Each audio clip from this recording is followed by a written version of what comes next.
எல்லாருக்குமே ரொம்ப ரொம்ப நன்றி. எல்லாருமே மல்லிகைப்பூ செடி வந்துட்டு வச்ச வீடியோ பார்த்துட்டு நல்லா வரும் சிஸ்டர், கவலைப்படாதீங்க அந்த மாதிரி சொல்லியிருந்தீங்க. ரொம்ப ஹாப்பியாக இருந்தது. இவ்வளோ பேர் இதுக்கு ரெஸ்பான்ஸ் பண்ணுவீங்கன்னு நான் நினைக்கவே இல்லை.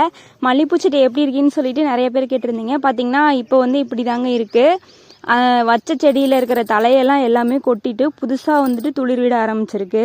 மல்லிகைப்பூ செடி வந்துட்டு இப்போ குட்டியாக இருக்கனால சைடில் நிறையா இடம் வேஸ்ட்டாக இருக்குதுன்னு சொல்லிட்டு 2 பக்கமும் கொத்தரங்காய் செடி வந்து ஊனி விட்டுருக்கோம். அது பெருசாகிட்டு காய் வந்ததுக்கப்புறம் பிடுங்கி எஞ்சிடலாம் அப்படின்னு சொல்லிட்டு.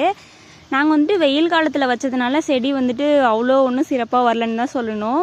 5 செடி வச்சோம். ஆனால் துளிர் பார்த்திங்கன்னா கம்மியாக தான் விட்டுருக்கு. ஆனால் அந்த துளிர்லேயே பார்த்திங்கன்னா எவ்வளோ மொக்கு வச்சுருக்கு பார்த்தீங்களா. குட்டி செடியாக இருந்தாலுமே இப்போ வந்து மல்லிகைப்பூ சீசன் இல்லையா, அதனால் நிறைய மொக்கு வச்சுருந்தது.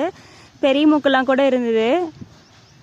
மல்லிகைப்பூ செடி வாங்கினவங்களோட டீட்டெயில்ஸ் கேட்டிருந்தீங்க. வீடியோவில் வந்துட்டு நான் லாஸ்ட்டாக அவங்களோட விசிட்டிங் கார்டு வந்துட்டு வச்சுருக்கேன். அதை போய் நீங்கள் பார்த்துட்டு வேணால் கால் பண்ணி வாங்கிக்கோங்க. நாங்கள் வந்து பார்த்திங்கன்னா 2 டைம் வாங்கினோம் 2 ஆள்கிட்ட. அவங்க 2 பேரோட கான்டாக்ட் நம்பருமே நான் கொடுத்துருக்கேன்.